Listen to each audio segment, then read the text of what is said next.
This podcast was recorded on May 23rd, 2020. Hello, ladies and gentlemen, and people outside the binary. This is Less Stupid with Thomas Hiura, a show that's completely uncut, uncensored, and unchained by the respectability politics of running for office.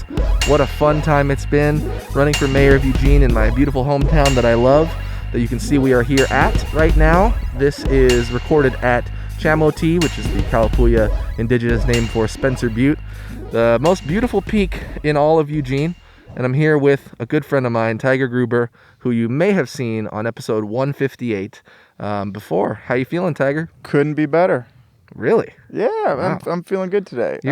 You're so good at hiking compared to me. Yeah. We had to take so many breaks for me. You know what? I don't even mind it. Because everyone I hike with, I actually like taking breaks. It's more work. Because what's the point in just getting to the top fast? I need to remember to keep, you know what? Wow. The mask's already coming off, people. Wow. That quick. Future song, Mask Off, already. Mask on. We are sitting 6 feet apart, though.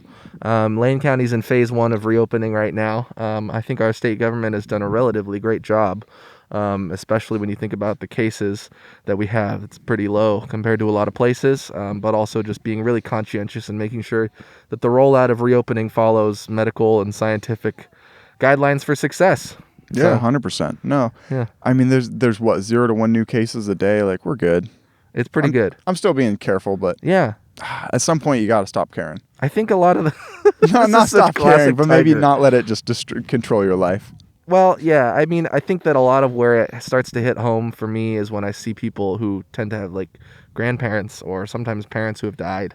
Yeah. You know, because the disease has affected elderly people a lot more. What's absolutely brutal is I saw, because I go to Winco, I wear a mask. I'm not that, I don't care about it. I mean, just I'm outside in nature. I was at You Winco. seem so interested in, not to interrupt you, sabotaging your appearances on my show. Last time, straight out the gate, you were like, yeah, I'm practically alt-right. Yeah, And I'm like, I'm sorry. it's okay. No, but for this one, I wore a mask at Winco, but there was a very old, heavy lady with literally oxygen in her nose. No mask, no gloves. Doesn't everybody have oxygen in their nose, literally? No, you know what I mean. The one of those. Yeah, like a tube. Like an actual tube with a tank okay. that she put in her cart. And I was fascinated. It was mid-March too. That was Right. the peak of the terror. I was bold move, Cotton. Unusual. Cotton reminds me of King of the Hill. I don't actually know where that quote's from. As soon as I said it, I'm like, is that a quote? It's Dodgeball, dude. Okay, thank God. True underdog story from, I think, 2004. Excellent movie. Boy, we could talk for a long time about those comedies that used to come out in that era. That was a great time for filmmaking. But what I wanted to do in a slightly unorthodox and unusual way for the pod Is ask me my controversial opinion that I can get over really quickly to keep continuity. Of course. That's precisely what I was going to do. So what it is, I keep hearing stories about people who overdose on, fentanyl-laced drugs. Right. And I may have said this It's publicly. 1,000 times stronger than meth, right? It's Heroin? an opiate. Heroin. Yeah. Sorry. I'm sure it is stronger than meth as well. But so what people should start doing is just taking fentanyl, because then it won't be laced with anything. And if it's not laced with anything, how are you going to overdose? You know the proper dose to not die. And I'm not advocating anyone doing it. You literally said people should start taking fentanyl. What people should start doing, and I'm not advocating it. I'm just meaning instead that'd be a possible answer to the heroin overdoses due to being sliced in with fentanyl, is just go for the strongest one. It can't possibly be cut with anything stronger. Unusual, but Controversial. I really can't validate any of what you just No, said. I I don't really don't expect you feel to. comfortable saying. When I come on your that. show, I try to say the actual most controversial opinion I have. I do like that you kept continuity there, because that is a question I ask people to try to make an exciting and engaging conversation happen off the rip. But this episode is largely a recap, and I don't know, it's COVID-19. We haven't had the chance to... I didn't get to do an in-person event for election night, at which point I would have probably given a little concession speech or a little video that I put out. But I'm keeping consistent with how we have acted throughout the campaign, which is, I had a couple of little short rap videos and things like that, but for the most part, we're doing long-form conversation with people around the community, creative leaders, I would say, like yourself. You're a musician and also a successful podcaster with Talks with Tyger. You're even wearing a t-shirt of it, which is great. And also with talking with sort of electoral and political leaders and thinkers. It's been a lot of fun. the campaign went really well. And I felt like instead of just talking into a camera, I wanted to share with you and with the audience what that whole experience was like pretty much from the beginning and through the end. So I have a few little notes on my alternate smartphone that is not filming this episode. And I just wanted to talk about the race. There were 7 candidates for mayor of Eugene, and on May 19th, the results came through, and it turned out that I placed in second. So that was a really exciting experience, and I received 4,856 votes. So that was pretty fantastic in my view. I'm really appreciative of that. Because when you look at how little money and infrastructure any of the challengers' campaigns had, we did a good job of raising issues and of bringing up things that we want to see happen in Eugene. And I feel like everybody involved cares a lot, and that they're not just going to go away forever. Just to break down the numbers, so Mayor Vinis, Lucy Vinis, congratulations to her. She was reelected. When I was early on deciding what race I wanted to run, it wasn't that I immediately thought the best thing to do is run for mayor at 26. Like it's a self-aggrandizing kind of ambitious thing to do. But I also genuinely felt like that was a race where I didn't see anybody stepping up at the time to challenge the incumbent. And in Eugene, we've got a friendly culture, so people don't often challenge people who are in office. A lot of time you get your ballot and it's like a bunch of people, even for city council or maybe not county commissioner, but sometimes I have noticed that you only have the one option. I'm like, well, what's the point? Sure, exactly. In many of those situations, unless it's a person I really, really appreciate having in office, I write in somebody. Because I like to see choice and competition, and I know that it's like, okay, they're gonna get 98 or sometimes even 99% of the vote unless they're a controversial person. But there's a difference between getting 99.3% and like 97.8%, and sometimes that can demonstrate how appreciative people are of the tenure that you have in office. Yeah. For example, also last time that we had a mayoral race, it was 2016 in Eugene, and there were 5 candidates, and there was no incumbent running because Mayor Piercy had stepped down. Well, she had decided not to pursue re-election. And so we had over 1,000. No, actually, sorry. We only had about 300 write-in votes. Oh, wow. This time we had over 1,000 write-in votes. So it kind of says something about whether people really felt like they trusted anybody on the ballot. Yeah. Maybe I should have ran. No. I mean, so they do mayor every 4 years then? Yes. Looking forward to seeing you in 2024. We'll see. You and Bernie again. There would have to be. I would have had to have done a lot by then to demonstrate leadership in this community, because I think a lot of the experiences that I have that were relevant to this race are experiences I had in college and in grad school and in New York and in Minnesota, where I've done a lot of policy and representing people and winning elections and making change. Which would be outdated in 4 years, or? It's just that people don't think it's very connected to here. People, and honestly, there's like kind of a reciprocal relationship between the media and the electorate, right? So people in the media, the Register Guard and the Weekly and whatnot, they basically covered this race very little. And when the Register Guard covered it, for people who don't know, who are listening outside of Eugene, perhaps, Register Guard is kind of our conventional daily newspaper, and then the Eugene Weekly has actually surpassed it in readership. Oh, wow. But is like kind of our alternative weekly zine that comes out. Is the Register Guard free? No. Oh, so that makes sense why the Eugene Weekly would be bigger. Also, yeah, I like the Eugene Weekly. It's a really cool. It's got a lot of stuff going for it, and it's been doing a good job for a long time in the community. It's not to say it's without issues, but anybody with power is going to be influenced by factors that aren't. I don't know. I'm not even conscious. I mean, they could just have an opinion without all the facts. We're all saying things without all the facts. Anytime you make a statement of like, oh, I think this direct case should go this way or that way, like you actually don't know all the sides. So sure. But they're just doing their best. That's the whole point of just kind of creating civil discourse. Right. And you mentioned before, you were like kind of half jokingly, but maybe not jokingly, saying media is considered essential. So what we're doing right now is considered essential work. That's why I'm not masked up. Okay. On a Tuesday. Okay. But it's been hard for them, I'm sure, to cover a race that has been a little non-conventional because we haven't been able to campaign in the same ways. We did an extraordinarily efficient campaign, especially when you talk about votes per dollar or dollars per vote, which I crunched those numbers a little bit, and I'm going to read them. Credit to Mayor Lucy Vinis. She was able to... We're talking about this race like it's done because in the mayoral race it is. If any competitor gets more than 50% of the vote in the May primary, then the race is done, which...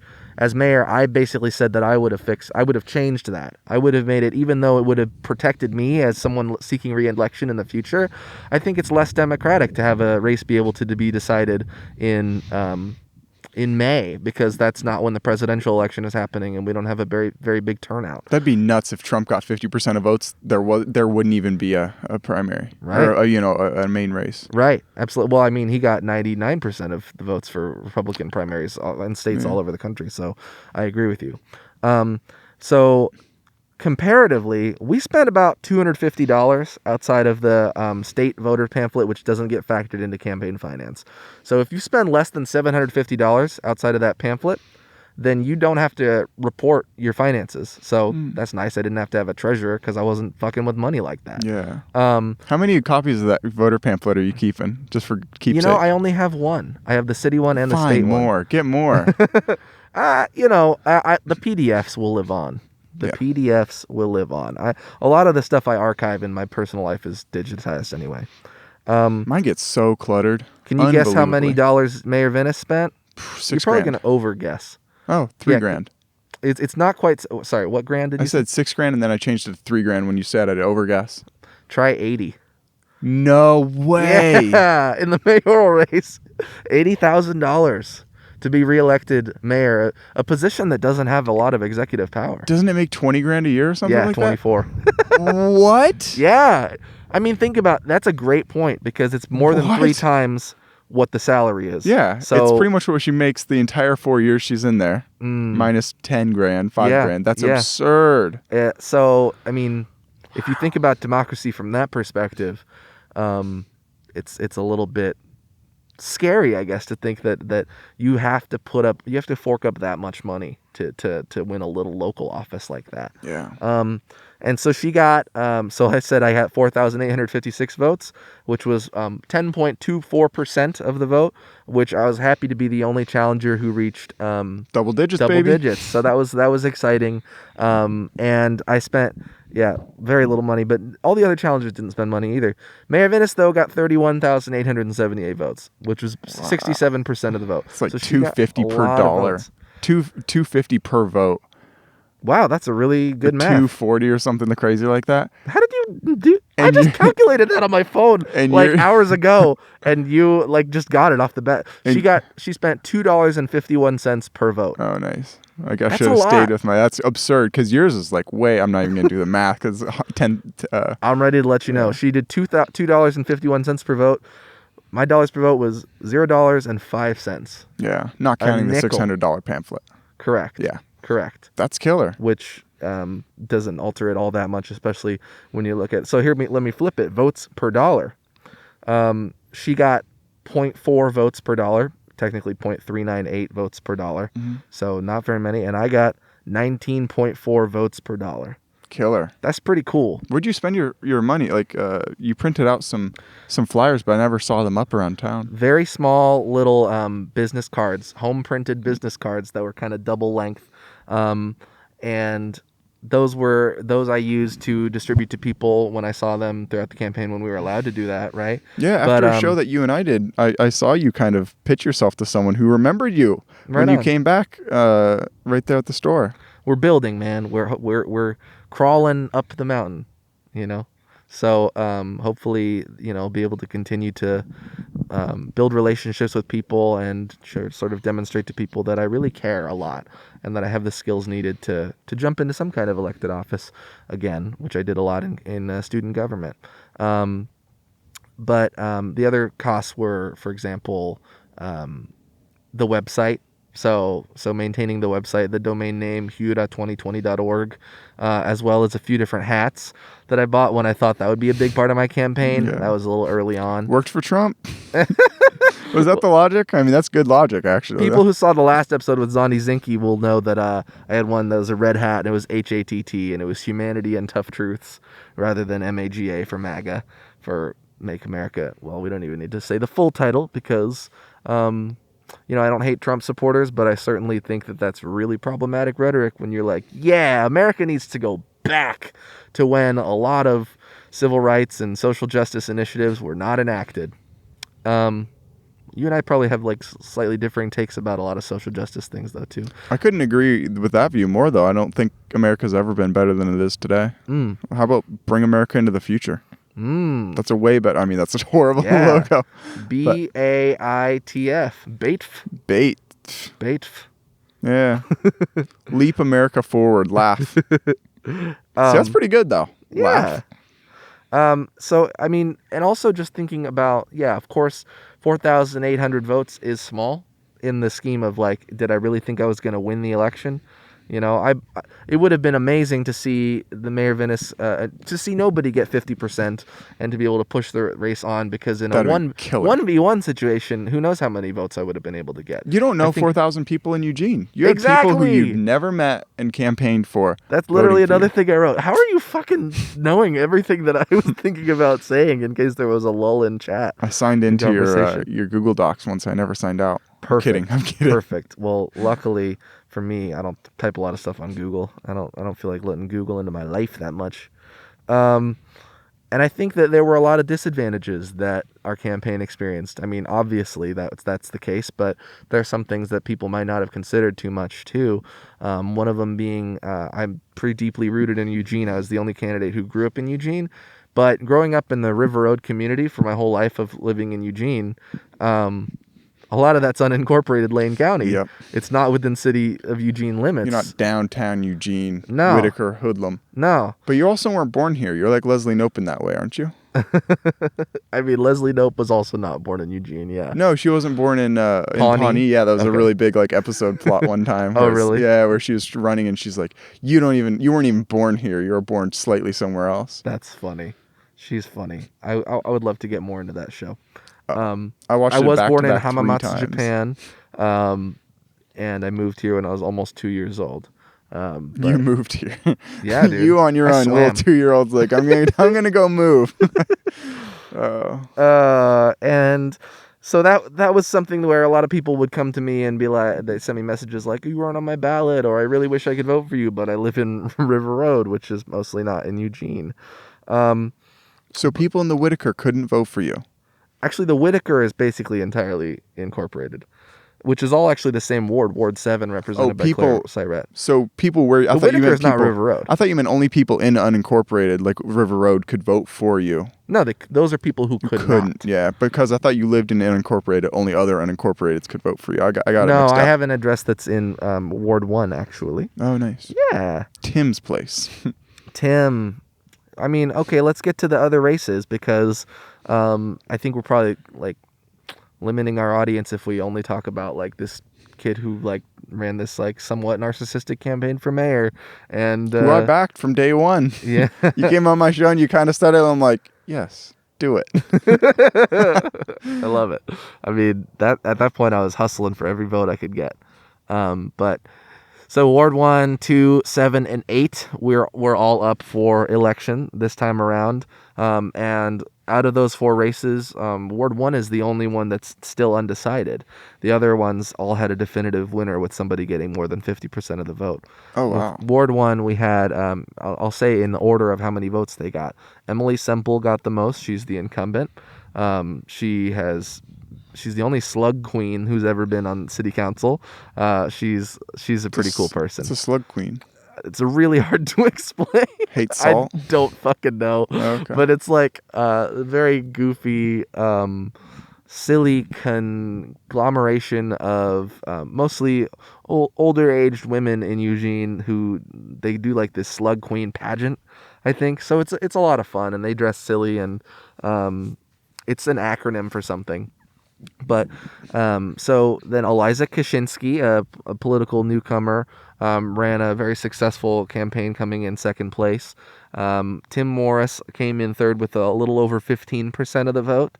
And then in fourth, I believe we had Candace King, and then Leah Williams, both of whom there were on the Solidarity platform that ran together, and then Sean Dwyer finished in sixth. I do want to delve into Zondi Zinke and the platform, but for a second, I completely spaced. Who got second place again? Elijah Kashinsky. And how many votes, or what percent? I don't have the numbers off my head. Oh, because you said Tim got 15. But, yes. So was he close to? Because now it's Elijah against the incumbent. It's Eliza. Yeah, and Eliza. I want to say roughly that Semple got about 40 or close to 40%. Wow. Eliza got something around 30, Oh, okay. and Tim So got about 15. Yeah, Tim didn't almost overtake her. I was rooting for you, man. It was, and actually, what I heard through the grapevine, somebody said that Tim said that he actually out fundraised everybody. So it was an example, and also he and Eliza both had the endorsements of Kitty Piercy. Did you try to get that? No, I did not. Great question with endorsements in general, man. I really did not seek endorsements very much. My name's up on Tim's website as endorsing him. Nice. My name is up on Kate Davidson's website. Sick. That's a perfect segue into Ward 2. We had Kate Davidson, who was also a previous guest on the show. I should have an encyclopedic knowledge of the episode numbers when I talk about people, but I don't. Sure, if you want. Kate Davidson ran against Matt Keating. Both of them had never run for Eugene City Council before, but Matt Keating had like 8 What's the years name of or your so show again? of. I'm kidding. Matt, he's a nice guy. Kate Davidson's 164. Thank you, 164 for Kate. That was a Zoom chat. And it was the first Zoom chat, and so it was. They're not the same. They're not the same, exactly, especially because you have to stutter and stumble over like the delay, interrupting other people. The delay is brutal. Yes, it is. Unbelievably, it ruins a conversation. See, right now, there's nothing wrong with us kind of talking right up against each other. No, but, it's just my own mental poor speak that I just keep cutting people off. That's great. So congrats to Matt Keating in that race. He won with I want to say like it was. Probably like at least a 10-point margin between him and Kate in Ward 2. In Ward 7, we had Douglas Barr, Cliff Gray, and Claire Syrett. Cliff Gray came in third. Douglas Barr came in second. And Cliff is a really good guy. He's a housing advocate and an advocate for renters. And he's a former Bay Area school bus driver, I believe. Douglas Barr also drives, but he drives deliveries for Food for Lane County, and Claire Syrett is the incumbent who has now won a third term. So congrats to her. She ran like a very minimal campaign. I don't think I saw a single yard sign, but she's pretty well respected in the ward. I saw one for Vinis driving here. Yeah, right up here. Not to completely derail you, but what else I saw is every single driveway really explicitly says private driveway. Keep going forward. Specifically because I was using Google Drive or Google to get here, and it told me to go down someone's driveway, and they had a big big sign that says this way. I'm like, that would suck if literally Google Maps told everyone who's trying to go on a hike that it's your house. That's the one. Oh, yeah, I think I did see that one where it was like PV Road or something. It was gosh, brutal. Yeah, I feel bad for that person. Who do you contact? Do you call Google? Hey, can you change this? I don't even know who the CEO of Google is. I was going to say, get me blankety blank. It's Sergey and Larry, or Larry and Sergey. Okay. Cool. You're on first name basis with them. Yes. Well, I think it's like a really common thing to say both their first name, but that might even be their last names. Right. I obviously missaid both their names. Moving on to Ward 8, that was another two-person race like Ward 2, and it was two people who I have a lot of respect for. Randy Groves won the race. He is the former fire chief and has about 32 years of experience with the fire department and serving the community in that way. He touted a lot his experience with bringing Eugene and Springfield's fire departments together, uniting them, making supposedly more efficient and stronger service throughout the community for less money. So congrats to his win there. That was a close one. That was the closest that was probably the closest of any of the council races that got decided. And he ran against a really formidable first-time opponent, somebody who I have become friends with a little bit, named Ryan Moore, who I really hope to see continuing to do good work. He was a co-founder of Our Revolution Lane County and the Eugene Springfield Tenants Association with Tim Morris. So best friends with Tim. You should get Ryan on your show if he's interested in some time, but I don't know if he would want to do that anymore. Why? Because he didn't win? Yeah. But maybe he would. He's a really articulate speaker, and because this is a free speech show, though, I'm showing love for Ryan, but I also want to say something that I thought was pretty funny that like gave me a slight chip on my shoulder with regard to Ryan. Yeah, what up? Which so many months ago, he had like made a criticism of me, which is fair. A lot of people do that. And his was that he wished that I would focus more on policy instead of, I don't remember, like self-promo or antics or something like that. And that's a fair criticism to make because at that time I didn't have very many policies on my site. But then you I knew went that overboard with the 64. Yeah, one. I went Two. Yang style, man. Yeah, you did. I when noticed you want that. to bust on the scene as let's say as an Asian American outsider who no one takes seriously too. Yeah, like you mirrored his campaign in quite a few ways. Well, I focused on humanity a lot too. So thank you for noticing that. But funny thing is, I went to his site afterwards and I was like, I want to know what plans he had. Mm-hmm. Dude, like there was like 5 points and they were each like had a paragraph only. And there was a very little explicit articulation of policies. I don't like Yang one bit. I can respect him as a human being, but I wouldn't want him as a leader. I would take him over either. Do you think he's cringe or something? Is that the thing you just that don't most like his personality? Those policies I was talking about Moore, by the way. Oh, yeah, Moore. I thought you were saying no, Yang. Yang had much more depth. Okay. Yeah, it was. But again, it'd be like you coming on my show and bashing Kanye. I don't need to do it. Right. So just keeping it real, you know, that was something where I felt like if he wanted to give himself the best chance, he would live up to the advice that he gave me and have more depth there. But it was a close race. He was endorsed by the DPL, the Democratic Party of Lane County, and branded himself as the only progressive in the race, and ultimately didn't come through. Ward 8 is largely West Eugene, a little more industrial flavor, not as ardently progressive as, say, Ward 1 or 2, or 7 for that matter. So that's that recap. Also, some very important races that occurred. The U.S. Congress and the Lane County Commissioners were both decided for at least the Democratic Party for Congress, where Peter DeFazio won resoundingly over Doyle Canning. Doyle Canning ran a very impressive race and one that really focused on grassroots energy, no corporate dollars, making climate change the centerpiece of the campaign, possibly for the first time. Actually, they had touted that maybe it was the first time in history, but I don't know that that's true, that a person running for Congress made climate change their number one issue. Well, Albert Lee did that too. So is she the first? They ran at the same time. It's a lot of these campaigns will it's hard to access like a database. You know, I think it's whoever wins with climate change as their primary thing really gets the prize. Because I could have ran technically for Congress and just made climate change my thing. So I think whoever's the first one to win, that will really be like, wow, that's really impressive and a signal of new change. So she netted about 15% of the vote, which is still the strongest challenge that Peter DeFazio has faced in a long time. The last challenger got about 8,000 or 9,000 What do you think of DeFazio? Did he okay the Jordan Cove pipeline? I know Ty got in trouble for sitting in his office for too long. I don't need to go into that too much. I was just curious. Because there are a lot of strong arguments for why Peter DeFazio can make good change that is progressive and that just serves the community in general, whether or not you label it progressive. And it all starts with a pipeline. One of his big points is that Congress, whether we like it or not, is a seniority-based institution. The House of Representatives is, and that he is the chair of the Transportation and Infrastructure Committee, which means that he can pass some bold legislation.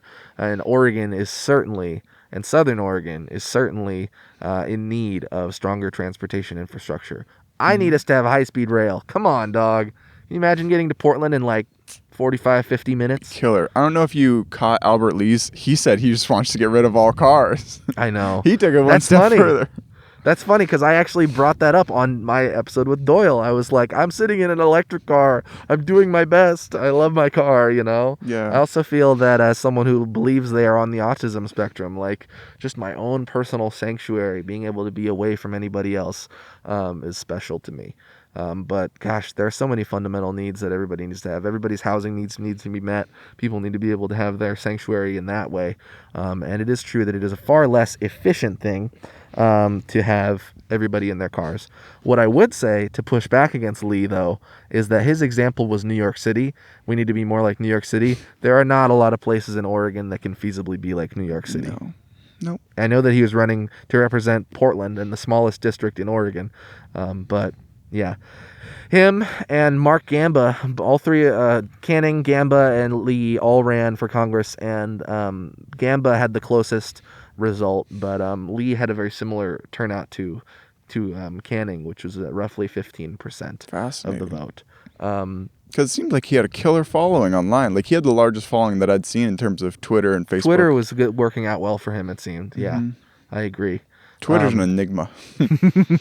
No. But at the same time, I'm like expressing that I was hoping to see a greater successful turnout for these candidates who got 15.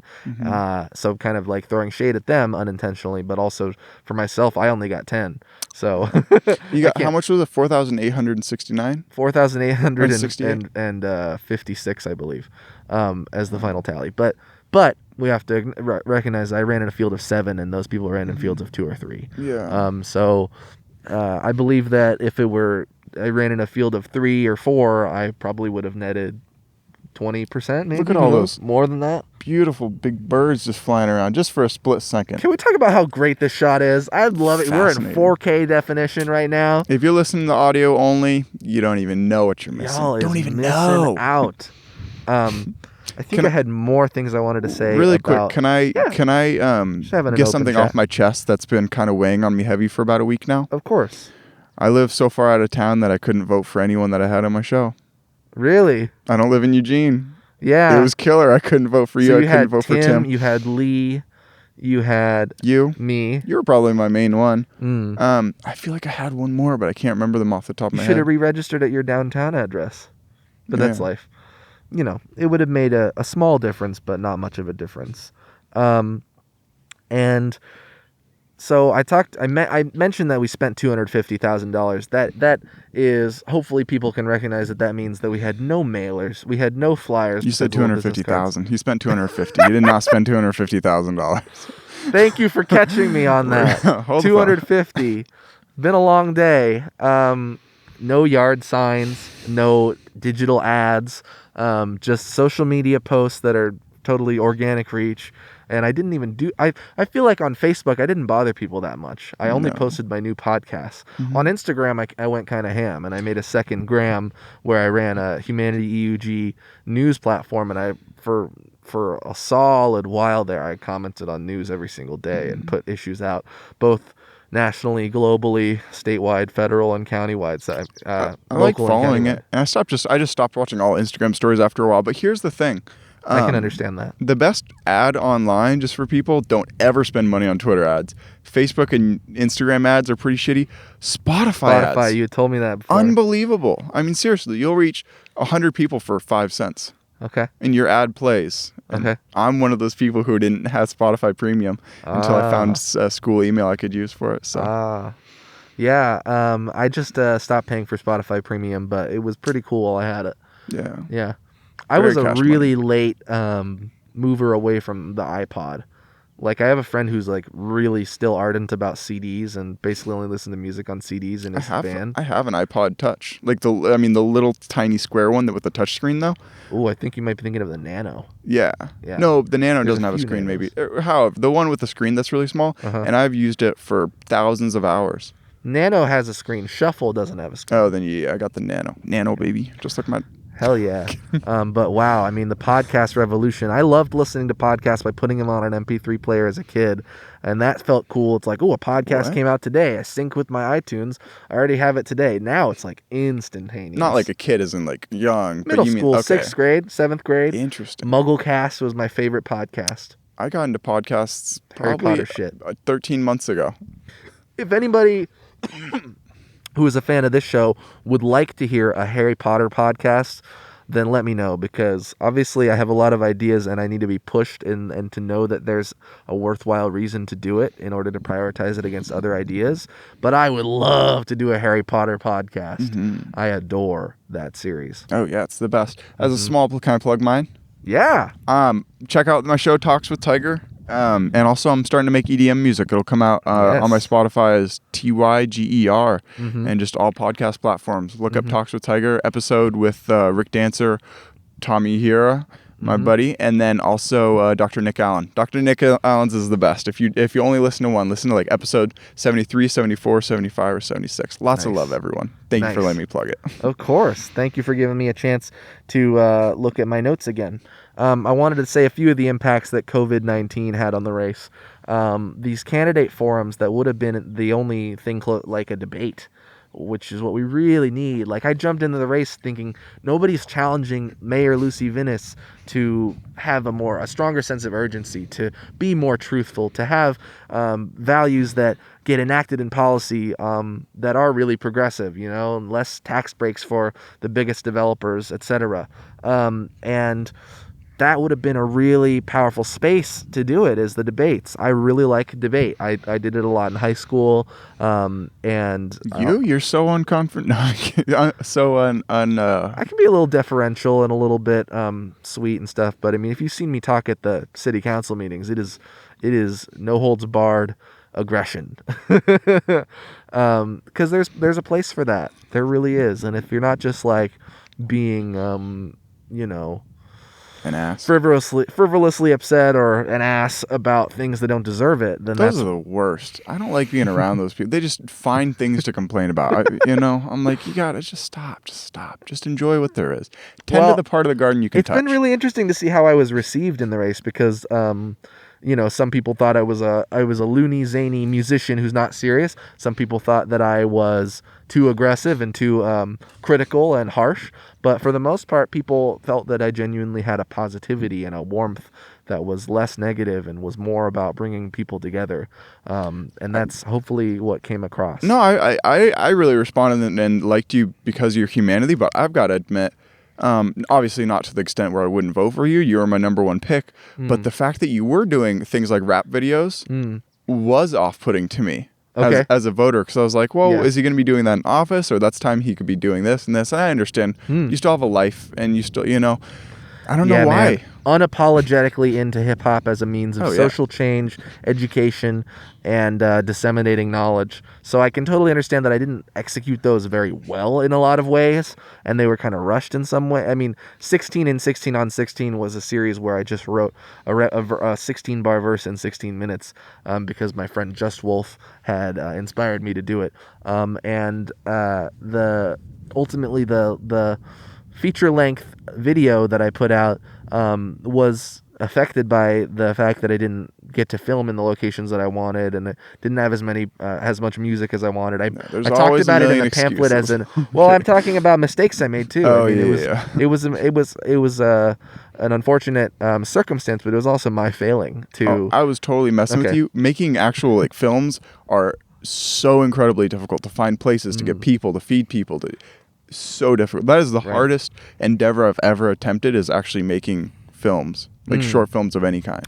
Yeah. Even for a 3-5 minute thing, it's a lot of work. So shouts to the people that are making film, because it's a powerful medium. Another thing that was unfortunate is, compared to 2016, Bernie Sanders and really what people call the Sanders wing of the party, the very burping a little bit, progressive wing of the party didn't have much of a champion at the time that the Oregon primary happened, because it was all sealed up by Joe Biden being the presumptive nominee. Can you imagine if Bernie was still in the race? Now, I disagree that it would have been smart for him to be there, because I believe in what he did, which was to recognize that mathematically it wasn't going to happen for him. But if it had happened for him more, and if he had been able to continue enough momentum to make the case that he was making, Doyle would have done better. All those congressional candidates I mentioned before would have done better. And I believe that people like the Solidarity Platform, Zondi Zinke, those people who are running an unabashedly far left and progressive platform together would have seen stronger results. So that was a bummer. I did skip over, and I forgot to mention the county commissioners. Those are a very important role. They make way more money too. They make over $80,000. Which you considered running for. I did when briefly. Well, let me at least shout out all the candidates, because I thought about doing like a story of the campaign, but there's enough that I could write in a book, and I'm thinking about writing a book about it instead, about my experience. The 2020 election of Eugene, Oregon. No, it would be something more like how to run for mayor and other shit no one told me. Nice. But Robert Patterson jumped in the race early on, relatively speaking, and he and I got to know each other initially, and I was excited about many of the things he was fired up about, and so much so that I early on believed that I would run for county commissioner. I even built my website when I was running for county commissioner. Then you had a lover spat, and ever since then? Well, I had a lot of things. I moved out of the place that I was living at. I had a conflict with my mom where, it's kind of well documented. I put it in the pamphlet. That'd be so funny if you didn't get kicked out and the mayor of Eugene lived with their mom. That would have been hilarious. I think it would have been fucking hilarious. But yeah, that probably would be another thing. Like, people don't take that seriously. Is like, this person was living with their mom beforehand, and then I had moved back from New York and from Minnesota, where I was living. Minnesota, no, and then you were living in your car though. I'm sure that some people held that against you. Probably. But, it's all love, and I just want to say that you're right. I did think about running for county commissioner before. Just to recap, in the South Eugene race, where there was no incumbent, there was Matt Moore came in fourth, Sandra Bishop came in third, Joel Iboa came in second, and Lori Trieger came in first. Here's another person. That's true. You couldn't have voted for him either. But he's another candidate I had on my thing. True. Although he wasn't able to talk about his race when he was on your show, because he was on the clock. I really like Joel Iboa, though. Tons of amazing work he's done, and really bright. I don't know, it feels like cliche to say bright future, because he's already been doing shit. He's already, he's very much a part of the conversation of leadership. You can still have a bright future. You have a bright past, too. I like that. I'm brightly staring into the sun right behind you. Yeah, you are. So that will be a top two runoff in November with Trieger and Iboa. I would love to have either of them on the show if they're interested.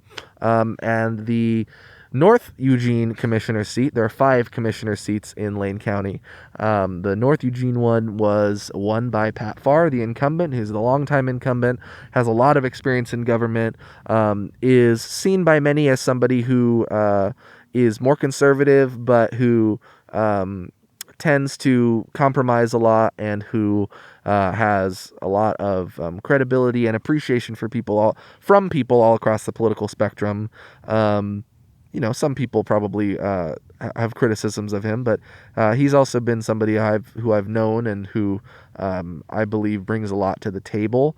He had a challenger named Andrew Ross, who got, I think, about 40% of the vote in a 2-person race. So that was a pretty strong challenge mounted by former attorney Andrew Ross. Basically made a case he made the case that Farr isn't well known in North Eugene, which I think was not a particularly strong case to make, because I think Farr is well known and certainly had a lot of yard signs and people supporting him all throughout West and North Eugene. The district is kind of like, it's titled North Eugene, but it's also dips into West Eugene quite a bit, I would say. And he also, Ross made the case that Sorensen leaving meant that there wouldn't be a lawyer, like legal mind, on the board of commissioners, and so that's a case that Ross made. But yeah, that pretty much covers those races. The district attorney was reelected. Patty Perlow successfully reelected, though she had a formidable challenge from James Cleavenger. So shouts to those people.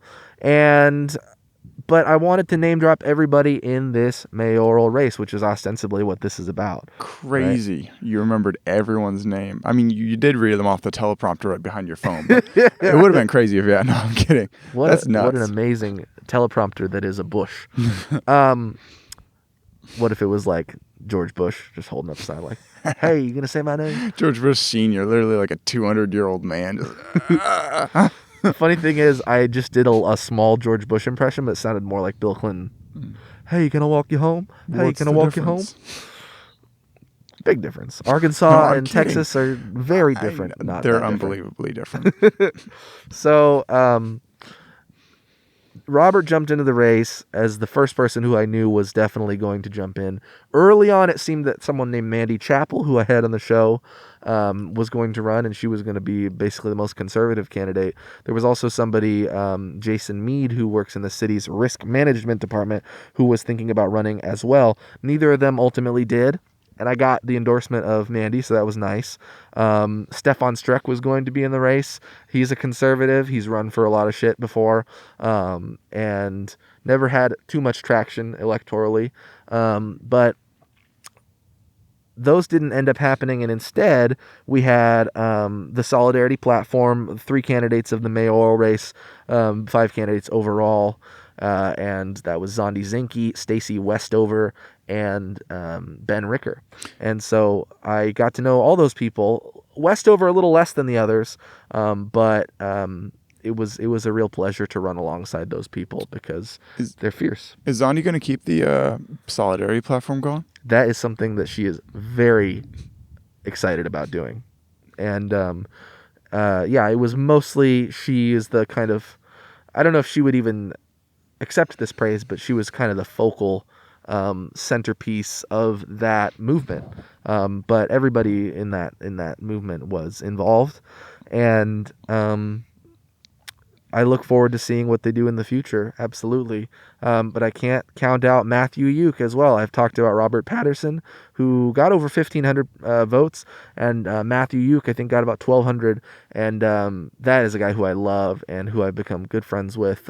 We chat often, and has a lot of experience, particularly with boards and organizations that represent the interests of the AAPI, Asian American Pacific Islander community here in Eugene. So at first when he jumped in, I was like, my Asian vote is going to be carved away a little bit. But that's racist. Not really how people think about elections as much as I maybe that they might have. So yeah. But wait, you thought like, they're Asian, I'm Asian, they'll vote for me? Or like someone's, I want to vote for an Asian candidate. Now I have 2 options. 1.5 if you count my, mixed race identity. I don't count you as full. And since I did the order before, I'll just say that, Lucy, she kicked butt. Register Guard did name me as the 2nd place finisher, so that was exciting. But like other KLCC and Weekly, I don't think did. They were just like, Lucy Vinis won resoundingly. I was like, okay, I can't lie. If I wasn't in the race, I would have to admit that that's true. And she paid resoundingly. Yes, but in her defense, nothing. She's indefensible. It's crazy. People have spent orders of magnitude more on a mayoral race. I heard that Jim Torrey spent about $500,000 to win the mayoral race. Where is that at? Eugene, Oregon. Oh wow, that's absurd. I wonder if Joe Rogan ran for like mayor of LA, if he'd win without spending any money. He could just say it on his show. I mean, Cenk Uygur had has a lot of reach with the Young Turks, but his congressional campaign did not find much traction at all. Interesting. Yeah, it's fun. It's interesting to see how these things go. Yeah, and so Lucy won. I came in second, about 10% of the vote. And Stacey Westover got 2,500, 6% of the vote. So that was exciting for her. Zondi Zinke came in third with 5% of the vote. Below that would have been Patterson, and then Yook, and then Ricker. Yeah, did I get all that right?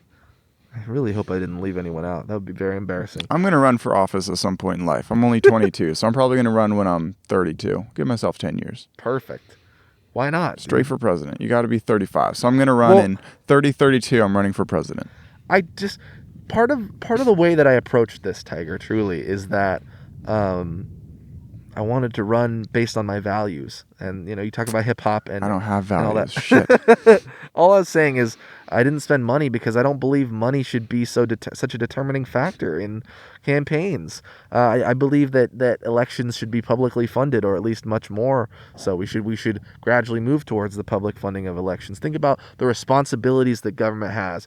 Making sure that the roads don't have snow on them if you're in Minnesota, making sure that people have basic health care needs met, that there's public assistance for housing and food, and keeping us safe. Libertarians everywhere tuning off, like actual anti-government libertarians. Oh, no, all zero of the libertarians. No, I got love for libertarians. So, yeah, man, it was something where I wanted to live up to that, and I really wanted to not mold myself to be the kind of politician that I believed would have the best chance of winning, but would instead run with a lot of integrity and with truthfulness about how I feel, even if that meant that I was, by some measures, the most conservative candidate in the race. Vinis is really the most conservative, I would say, if you look at their record and my record. But I was really, I had a conservative dignity initiative as one of my policies. I wanted to really try to humanize people who, especially in the K through 12 schools, have you known people who their parents are, Republican, and they just feel really ostracized by not only teachers but fellow peers for having their view, and they feel like they have to be shut into a corner about it? I haven't. Oh, okay. Bummer. Interesting. Yeah. But I guess in all of school, I didn't care about politics whatsoever until pretty much this year. And now I'm already back out of it because I'm like, it's hopeless. Yeah. Yeah. You do have that feeling, I've noticed about that. It's a brutal campaign. Yeah. Or a brutal year. Yeah, just for absolutely. everyone. Everyone I was hoping for, no one made it. To the point where I'm like, should I just start hoping for the people I don't want to win so that they lose? The only other thing I had in my notes that I wanted to make sure I covered was actually two things. One, Alex Skarlatos beat Nelson Ijih in the Republican primary for the district here that we live in, Oregon's 4th congressional district. He won resoundingly, and that was obvious to people who were analysts. But Nelson I would have loved to have on the show, but he kind of kept flaking out on me, so much love to that guy. Yeah, it just happens. He's a busy person. And I appreciate the campaign that he ran. Skarlatos, in my opinion, really just doesn't bring the kind of I know that people said I'm not qualified, but this is a guy who is I'm not familiar with anything that he's done in whether it be student government or policy making or anything. But he does have military experience, which is relevant to the federal government for sure. But he basically touts his performance, literally a performance where he played himself in a Clint Eastwood movie about how he stopped a terrorist on a Paris-bound train. So the thing with him, he's a young person. I think he's like 28 or something, maybe even younger. He's going to go against Peter DeFazio, and he's going to get a lot of votes. I don't think that he will win, but there is a lot of excitement for people wanting to see new leadership here in this district for sure. Peter's been in office for like 32 years, and the thing is, the national GOP really is probably going to pump a lot of money into this kid's campaign. So we'll see how Skarlatos and DeFazio do in the fall. But the funny thing is, kind of related to that, is I have it on good authority that Peter DeFazio has said many times that Art Robinson was the best thing to ever happen to him. Yeah. So Art Robinson, ardent conservative from Piss collector. Cave Junction. He's got, on paper, he's got some impressive things to boast about. He is a scientist. He is. And he's got his kids have a combined 5 or 6 doctoral degrees. Yeah, but that's not him. What does that mean?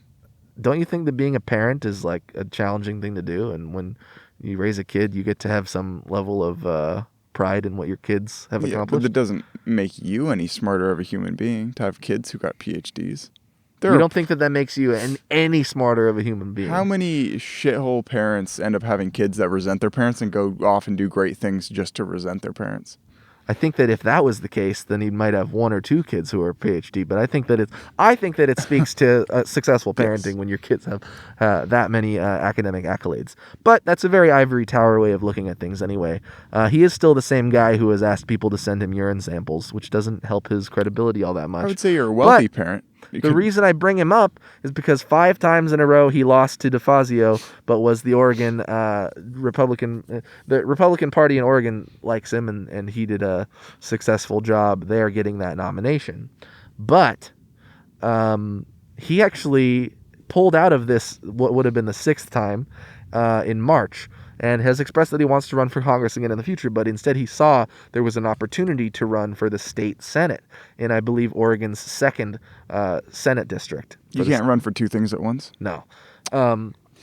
And Run for all of them, see which one you get. I think I actually could have run for a county seat and a city seat at the same time, but I thought I couldn't run for like city council and mayor at the same time. But yeah, dude, that guy won the Republican primary because the guy from Grants Pass stepped down, is saying he's not seeking re-election. So this guy in Cave Junction is going to be the Republican nominee for that seat, and it's a very red district. So Art Robinson is finally going to be an elected official. Wow. From there, don't you think that if he has that on his resume, he might actually be able to stand a little more of a chance if he ran against DeFazio again? Yeah. What's the most % of votes he's gotten against DeFazio? I don't have those numbers, and I think that he's probably lost the closest he's lost probably like 7 percentage points. Oh wow. Like something like That's pretty 45 good. to 52 or something like that. But mostly he's done not as successful as that. Yeah. So those are all the things that I made sure that I wanted to recap. Nice. And we're at an hour. Are we? But I do have a question for you. Just to get a sense of what kind of human being you are. If right now you asked someone to be on your show and they kind of blew you off, not like really rudely, but they clearly just blew you off. And then 2 months later, your show grows quite a bit. And then they asked to be on your show. What would you do? Would you let them on? That's a really difficult hypothetical because I would have to know who it is and the reasons for it. I would say broadly that I probably it would depend on how they blew me off. They just like message you back. They're like, yeah, maybe, and then they just never message you back or something. See, those are annoying when it's a little up in the air like that. I would appreciate a straightforward answer and just say no. Mm-hmm. And honestly, recently I've had a lot of people who want to be on my show. So awesome. If I'm right now, I've been doing weekly, but I might start doing bonus episodes / multiple times per week if there are more people who want to do it. You could always do one on here and then one just on your Patreon or something. That's True. what some people do. Yeah, I don't really do Patreon. I did make one, but I never promoted it. Thank you, man, for this opportunity to chat with you about all this stuff. Chat with me. Talk at me like a mannequin, like a therapist. I'm like a political therapist. You got 10%, and now you gave a lot of commendations. I mean, that's the most impressive thing, that you remembered people's names and numbers. It's absurd. Well, this is also a part of the Humanity EUG news platform, and I want to do some coverage. I want to sort of hybridize this personal journal with recognizing that there aren't a lot of options for people to get coverage about this race. Yeah. I hope that I did enough justice to the election. And this is one of the shorter episodes. If you're gonna throw mild shade and say that I have talked to you like a mannequin, you know. Wait, what time are we at? Well, we're at almost an hour. Oh, I'm fine. Yeah, let's hit an hour. I've just been cold. That's unbelievable. You're not chilly? I got no shoes on because my phone, which is recording this video, is sitting in my shoe. But no, I actually, to be honest, I'm a little chilly. Yeah, I won't front about that. Yeah. Yeah, this is actually a fun hike. I haven't hiked this obviously since last summer. As I was driving here, I'm like, this is probably closed, isn't it? So I looked up Spencer's. Is Spencer's open? And Spencer's, the store, came up closed. I'm like, fuck, I'm driving there for no reason. Nice. But luckily it was open. Let me give you a chance for maybe 5 minutes at least to interview you a little bit about your show or ask you some questions. Beautiful. I get to talk. I never get to talk. Talks with Tyger host, doesn't talk. Weird. I pretty much exclusively talk over guests for people who don't listen. But are curious. I love your show, though. It's been 2 podcasts have been the biggest inspiration for me to start my own. One of them is Conservatish by with Peter Feliciano. I can have a hard time recommending it because he gets really offensive sometimes. He really does. Alex Jonesy offensive or just regular? No, I mean, he's got well thought out ideas. It's just sometimes. What are you alluding to there? So, like, he did an episode. No, just alluding that Alex Jones doesn't have well thought out ideas. He said he'd eat his neighbors. Dude, Alex Jones thinks that people are making the frogs gay. He thinks he'll eat globalist ass. Why are we talking about that? I'll give you 5 minutes to talk about your show. All right. Give it. I was your biggest inspiration. What episodes do you think my audience might like from your show? Okay, like I said, episode 73, 74, 75. Mm-hmm. But like, are those specific for my audience? What do you think? Yeah, no, and those are the Rick Dancer and the Nick Allen, and then Joey Rincon's was unbelievably good. It was 2 hours long. And even though it was just with a friend, it was hands down probably my favorite episode to record. And that's one that, like, I think forever I'll be just grateful that guest came on. He told such a genuine story about, like, he was like, I'm addicted to heroin. That's powerful. It was unbelievably enjoyable speaking with him. And then right after that, and the reason that was because that was happening like early March 13th, when I was featured on as Podcast of the Week on 2 different platforms. Nice.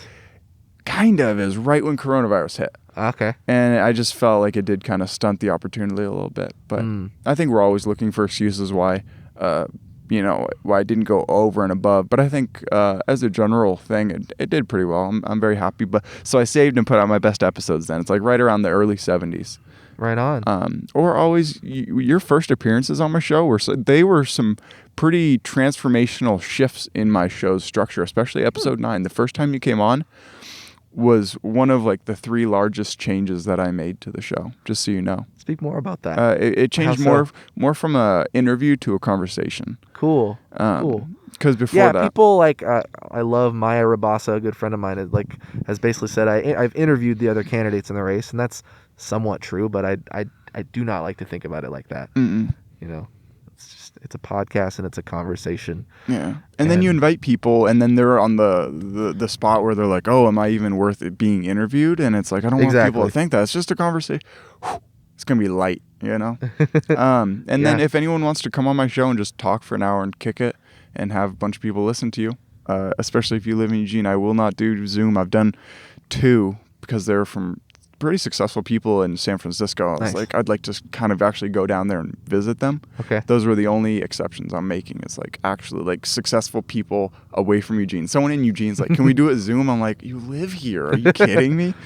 Not a chance. Okay. Well, especially now that we are in phase 1 of reopening, and so we can do some amount of visiting each other and hanging out. Like, you and I didn't yardstick this out. We might be 5.5 feet apart. No. Frankly.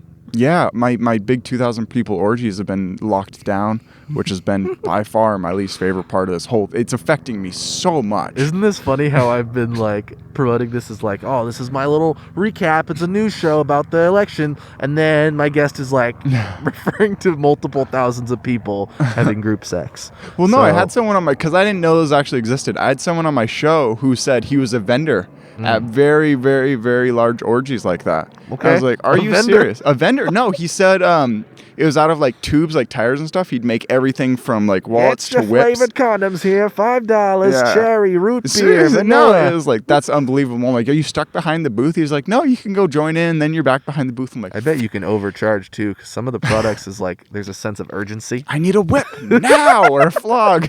And his episode actually hasn't come out as of recording this. It'll be coming out next week though. Okay, right on. Next week. Love that dude. Tyler Dones. Cool. It's been really fun, but if we want to keep up consistency, like you said at the beginning with the initial controversial question, what's the response you're going to give this time What's a way we could all be a little less stupid, Tyger? Ooh, watch Talks with Tiger. Did I say that last time too? Did I say It's it? not even a video. Listen to Talks with Tiger. I don't do video. I'm too lazy for that. No, I'm not too lazy. It's just a lot of effort. This is how you do it. People think I'm about self-promo. You are on brand, dude. I'm on brand. You know your episode numbers. You know what you're about. And it's been a pleasure chatting with you. Yeah, lots of love for everyone listening. Thank you if you made it this far. You clearly very much care about Eugene politics. So right on. I do speak with candidates, and Thomas comes on the show quite often. Cool. Thanks, everybody. Have a wonderful day. Peace.